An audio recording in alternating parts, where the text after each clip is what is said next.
Thank you for joining me for another quick hits conversation. Today, I would like to talk about the fact that you can't outsource focus and how do you get yourself to do it. Sarah, kick us off. I love this topic, and 10 minutes wouldn't be enough to go over everything I have to say about it. But I'm going to start by saying that from the way I see it, there's different layers to it. First and foremost, it's the art of finding your own body rhythms, because everybody has a different rhythm. There's psychology behind it too. What is the span of the focus that we can hold, provided that you don't have any attention deficiency or any other disorders to work with in the first place. Then I also believe training plays a great role in it, because just like anything else, you train yourself to stay focused. And there's so many different techniques available out there. Let's talk about that one a minute, about the training. Maybe we can each talk about what we've done to train ourselves, because that's a good point, Sarah. What have you done specifically to train yourself to focus? Well, one of the greatest assets that I bring along with me is the fact that I spent decades in the athletic arena, where you have to learn how to focus. It's in a basketball, it's you, the ball, and the hoop, and the only thing that you hear is the voice of your teammates and coaches. Nothing else is going on around you. And then my personal trainers, so to speak, are my little ones. And I had to learn how to focus despite all the distractions, or them barging in the office sometimes, or dogs barking downstairs, or whatever it is. But just putting yourself in the mindset of, okay, let me set this time. This is what I'm going to do. And still tapping into this natural rhythm that I mentioned earlier, like, what is my brain? What state is the optimal for my brain? Is it analytical tasks? Is it something creative? And then just strategically adjust based on where am I in the most optimal state at a time. Rowley, what about you? What have you done to train yourself to focus, or what specifically have you done to focus? A lot of it's routine for me. What day before, night before, specifically on a Sunday, what's the week ahead look like? Oh, Thursday afternoon or Thursday morning your time, I'm chatting to Robyn, right? Please remember to be on and do your hair and get a red shirt on. So it's that sort of, right, just getting into the rhythm of what's my diary looking like, what are my goals and objectives for the week, what am I going to focus on, what do I need to get out the door this week or today or this morning to be able to focus on. And actually, yes, there may be other distractions, and yes, that things come and go, but actually don't keep them in your head, write them down, and just return back to the focus on the item that you're working on. Yeah. Bill, what about you? Well, I know for the small business that I'm intimately involved in, it really, for me, the mornings, early mornings are kind of the time I focus, because it's not just looking at the bank account and financials. That's kind of a pretext for me to say, okay, are we where we need to be? But it also helps set up kind of the rest of the day, and just, what else do I need to think about? What do I need to meet with my manager on? And that really has become I kind of get up, I get the cup of coffee, I read the Wall Street Journal, and it's like, all right, let me go spend some time just without any noise. As both Sarah and Rowley have kind of intimated, you kind of have to shut out what is going on. But it allows me to kind of say, okay, and in many instances, it helps maybe diffuse the concerns, because it's just every day you kind of look at what's happening, and the thing kind of moves forward. Kind of on a different topic, I was working on a project second half of last year, and in the meantime I was trying to write, and I had this it was more routine, has been mentioned, but I kind of went to this coffee shop because it just got me out of the craziness of every place else, where I could just, okay, I need this hour of time to just think, and all right, where do I want to take this? And then it's part of routine, but it's also just helping me kind of focus in on where I want to be.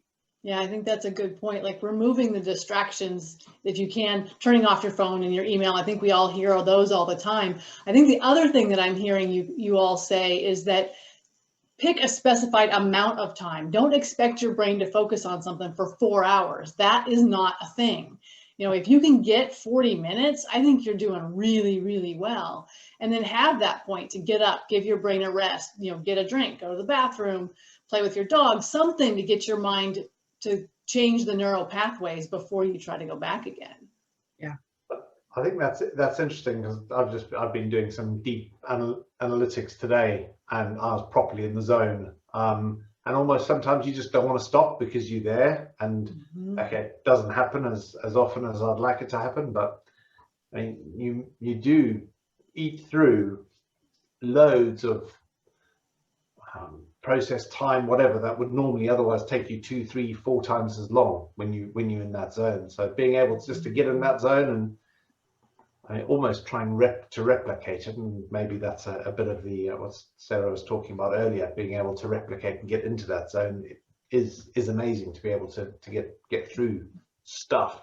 Yeah, athletes call that the flow, and I have had situations where I've turned stuff off because I want to be in the flow, and I've missed stuff because my alerts are turned off because I got so into it. So yeah, definitely. It reminds me of a conversation I had with a client who is very creative, and she was struggling with the typical breakdown of a day, you know, like 2-hour increments.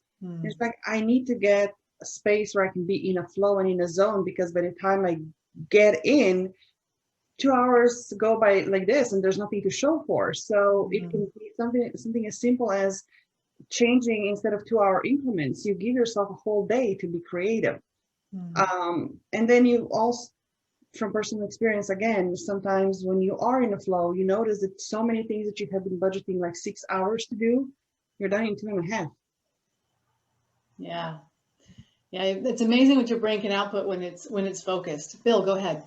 Yeah, I was just, I guess, certainly in agreement with what's been said. It was, you know, in even reading your question about focus. Okay, well, is this like a strategic focus where I want to talk about big things in my life, or is it focused on a particular problem or opportunity? And, you know, Rowley and Sara both were kind of talking, you can get into this zone where you are focused on this, and whether it happens more quickly than you thought, or you just get a lot more done within the time frame that you had set yourself up.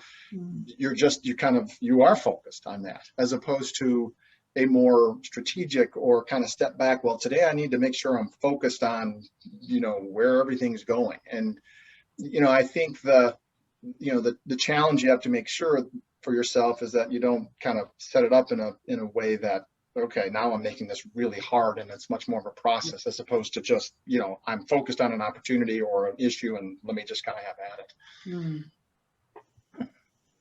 Sara, it seemed like you had a list of things that you wanted to run down. Did you have another one that you wanted to throw at us? No, because Bill and Rowley already took care of mentioned the other 2 parts that I wanted to talk about, which is the strategic and the preparation, you know, whether preparation of just getting yourself in the state of mind, changing the environment, sometimes just getting things out of the way that are crowding your mental space. And it's like, okay, it might not be the top priority, but let me just get it done so that I can focus on what I need to. Does this desire to focus not allow for spontaneity? Can you be focused and allow for spontaneity, or are they mutually exclusive? I personally think that you absolutely can have both. I would agree. I don't think that I certainly don't agree that they're mutually exclusive. I think you can either set time aside to kind of think about things or focus on whatever, but, you know, as you get into something, it may lead you to I don't want to say it's an aha moment, but it can lead you down another path that you had not anticipated as you started the whole process. I know that, as I was saying earlier, you know, when I kind of set some time to like write before I had to go, because I was always tied up in the afternoon with this one project, it was interesting how where I started and where I ended a lot of times wasn't quite where I thought I was going. So, you know, I certainly think that opportunity is there for that to take place as far as that's concerned. Yeah, I think a different quick hit would be, what's the difference between spontaneity and distraction? Ooh. Value. Sorry, there we go. Yeah, you think value? Well, that's the end of our 10 minutes for our focus quick hit. Thank you so much for having this conversation with me. I do wish you could outsource focus. That would be a great thing for me, but unfortunately we can't. So I'm really thankful for your tips and advice on how to create focus. We'll do it again real soon. Thank you.